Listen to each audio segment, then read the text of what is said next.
Glyn Hall, early November, not long to go before Dakar 2022. Big exciting race for you guys. Absolutely, Colin. And when you say early November, I really wish it was early September. Then I'd be feeling a little bit more relaxed. There's quite a lot going on right now. You were talking just before we started, and there's tubes, a pile of tubes there that is going to race at Dakar. Yeah, we're a little later than we should be, but we've got a great team and a committed and dedicated team, so we're going to make it work one way or the other. But it's been a big job this year, a massive change in regulations, and that means a big change in the car.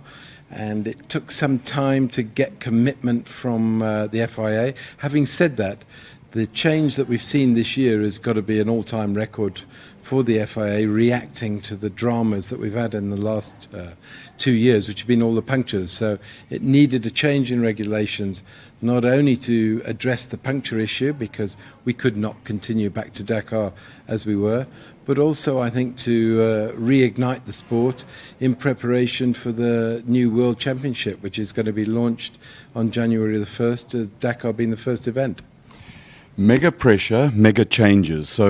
And it's not just with the big wheels. There's turbochargers, there's completely different style of engine, a different kind of philosophy on the internal combustion, and then you've got Audi coming with the electric car. But just addressing your cars, the biggest challenges in going T1 Plus, was it motor-wise or the weight and the energy of that the suspension needs to work with?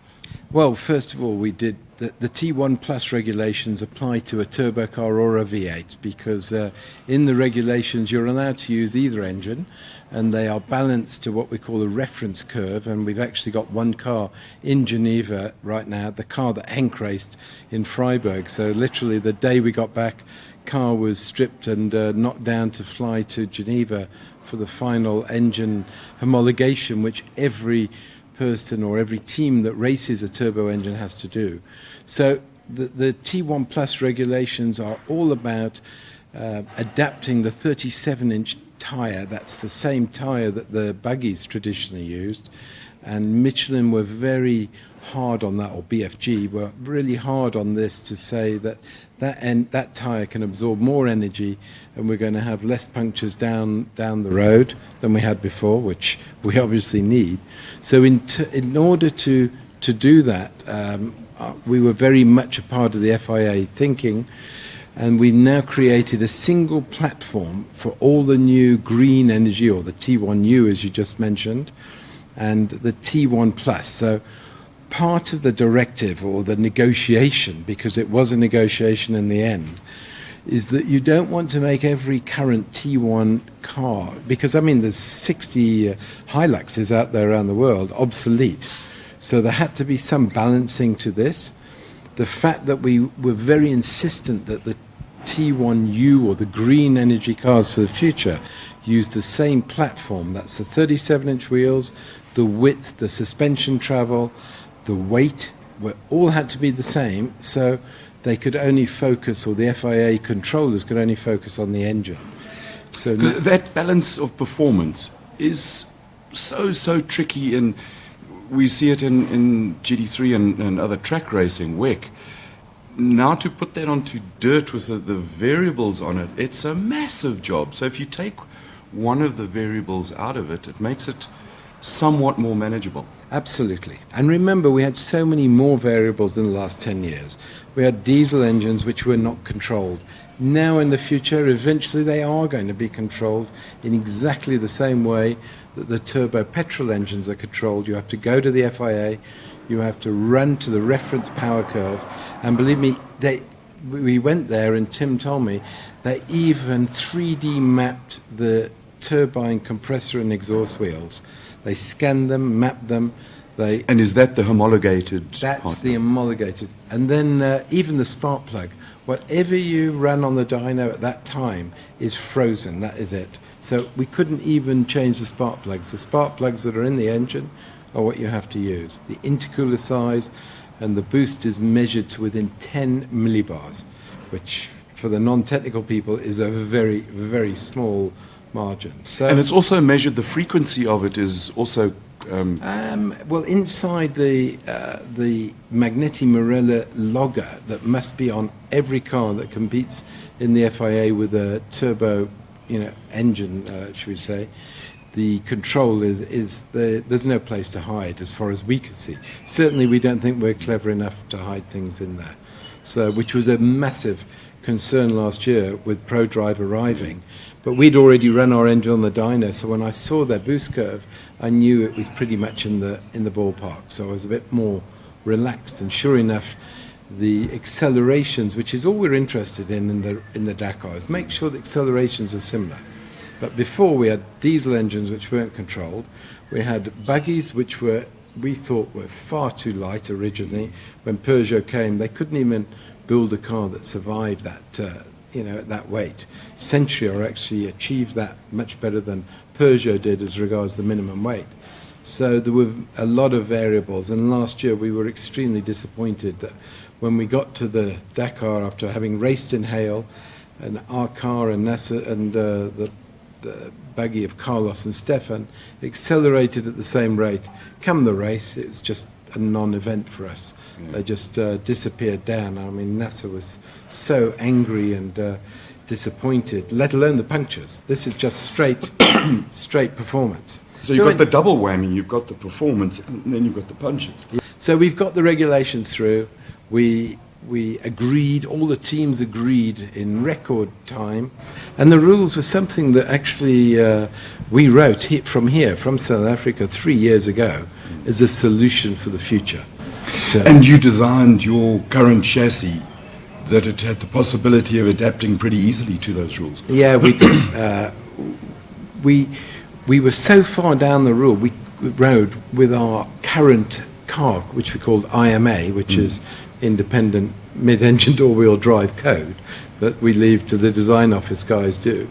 We were so sure that the FIA were going to follow that ideal, shall we say, formula going forward, that we designed the car around that. But in the end, I mean, Sven was the first one to sort of reject the idea, especially when he saw our car and his engineers said, well, I think that, Glyn and his team are going to be a couple of steps ahead of us here. So that was crushed. But and we've got a three-way fight, we hope, between ProDrive, yourselves, and then the Audi buggy and maybe the Audi as well. Yeah. So, and I suppose if we're being pragmatic about it, you've got to chuck those Centuries in there. They've had some good results. Century cars have won the stage in Dakar. They were certainly the fastest top speed of any car a couple of years ago, so by a significant margin. So their engine chassis combination is very strong. So anyway, we had a late start. And then of course, while we were running the turbo engine, and I was sort of putting it off to only focus on the T1 Plus regulations for quite some time. And then the launch of the new Land Cruiser 300 series comes with the same engine we're using. So you can imagine there's quite a lot of pressure from Toyota's side to use the latest technology and prove the durability of this engine. And let's be fair, the 200 series Land Cruiser with a V8 engine is the world landmark for, it's the measure of all reliability and, dependability, whatever you can describe it, wherever you go in the world. It's bulletproof. It's bulletproof.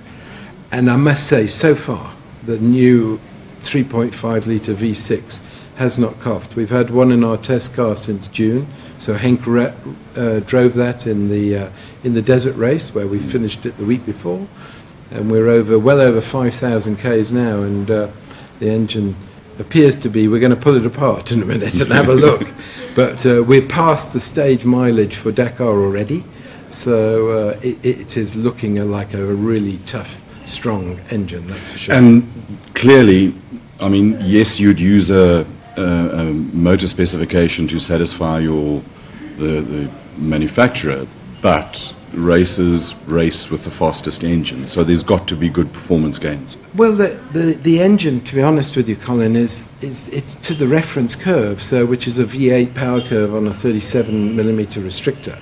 So there are there are other advantages of the engine. It is much smaller, it's lighter, so we can play around with the weight distribution. So Gives you options on placement of cooling, engine cooling. yeah, it does, yeah. But the cooling's another challenge, which because we've got a lot of cooling in the car, because now we've got the intercooler for the engine in the front. So there's a lot going on. We've been very busy since June. We were busy enough up until June, but since then it's been crisis, you know, and to say the least. But that's what makes racing so rewarding. If it was easy, everybody would do it. So there's maximum effort, and the passion and drive that people put into it goes a long way to delivering the results. Yeah, it is. But I think that these new cars will... I mean, the whole world is phoning us. It's just chaos here.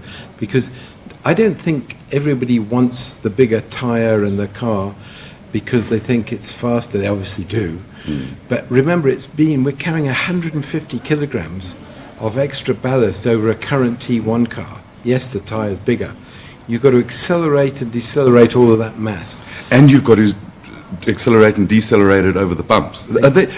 The inertia we worked out... Energies. We worked out, with the help of some very clever people around the world, all of the advantages and disadvantages, and we had to independently present them to the FIA. So that's us, Audi, ProDrive,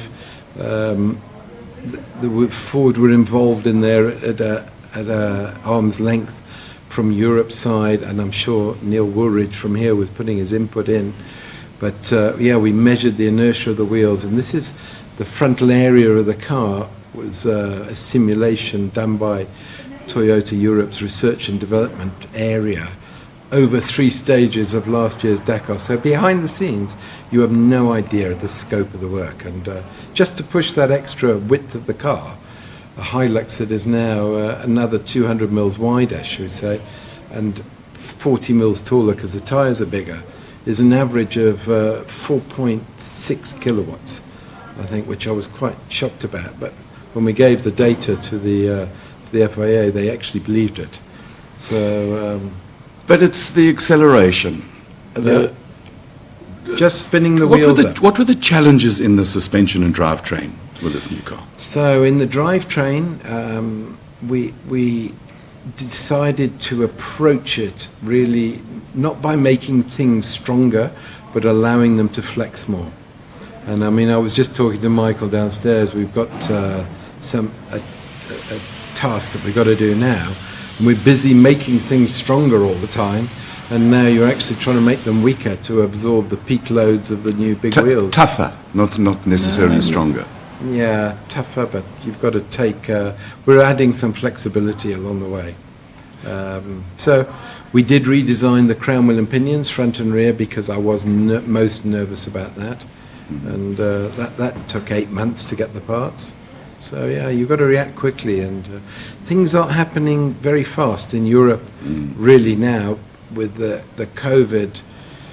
It's an excuse for every delay that you can imagine, but it is chaos in Europe. Frustrating. Immensely frustrating. Shipping, materials are just impossible. Yeah. Dampers. Oh, hang on. And let alone a 3-week metalworkers strike, where we couldn't get heat treatment done, we couldn't get steel deliveries, we couldn't get special coatings done that we need in order to progress to the next level.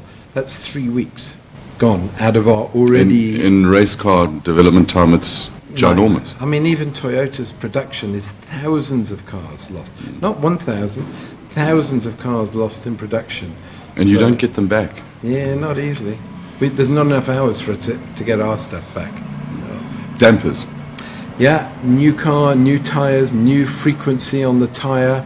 You'd think a big tyre with a nice softer sidewall would be easier. And I think when we did our 2-wheel drive buggy project, we saw the difficulty there. We never really conquered it there. Then we understand it better now, that's for sure. So we could have made our 2-wheel drive quite a lot faster, knowing what we know now. But it's been a challenge to find that balance between, because the tyre is flexible. on the sidewall, and with 2 tons. Remember, we are now 420 kilograms heavier than a two-wheel drive buggy, than a Century car. 420 kilos. That's a small car in old days. I mean, an old Mini probably only weighed about 600 kilos or something. Yeah, or Formula Ford. Well, certainly a Ginetta G15 was 450 kilos, you know, with nobody in it. Then 2 big guys sit in it, and you've increased it by 50%. And then you add in the 500 litres of fuel, Yeah. plus the 3 spare wheels. But you're only allowed 2 now. When we get into the Okay. bigger tyre, you are restricted to 2 spares. And have you still got the option of having the spare wheel out back in? No, you can only have 2 spare wheels finished. No, but I mean you can have one. Normally, your spare wheels sit under They the still floor. do. Yeah, they still Okay. do. No. There's no option of a third. Heat management. We're getting there. It's been a challenge, as I said, when we've added the intercooler to the turbo car, so you reduce the area in front of the amount of air that you can use. So you know, in the previous V8 car, we had just the whole front was air intake for the radiator. Now we've got to split that between the intercooler and the front cooling radiator. Still got the same rear radiator, which is a production Hilux core, made in Pietermaritzburg by Smiths Industries for Toyota. There's 2 parts of the business. One is design, development, car, and go and win races. But then there's the manufacturing and supply of, as you said, you've got put 60 odd cars out into the rest of the world. That's got to be another huge challenge. It is a huge challenge, especially when you've got changes like this, and everybody who's got an existing, Hilux wants to upgrade it to the new, bigger wheels and tyres. We didn't actually finish talking about this, and I've got to get back down to the... Yeah, I factory really in a appreciate minute. your time, Glyn. Thank you so much. I think that the change in regulations will spark an interest in cross-country that has not been seen for 20 years. And I mean, now with the Abu Dhabi race, which luckily Nasser won again today, so 4 days in a row with his car from the last Dakar that we shipped to him. So he won Morocco. Now he's still got one more stage to go in Abu Dhabi, but he's won every day, and he's got having a brilliant year. 23-minute lead, so not bad going into the last day. And Lucio Alvarez is second in the sister car, IMA Hilux. So IMA, what's the code for the new car? we called it IMT, actually, Independent Mid-Engine Turbo.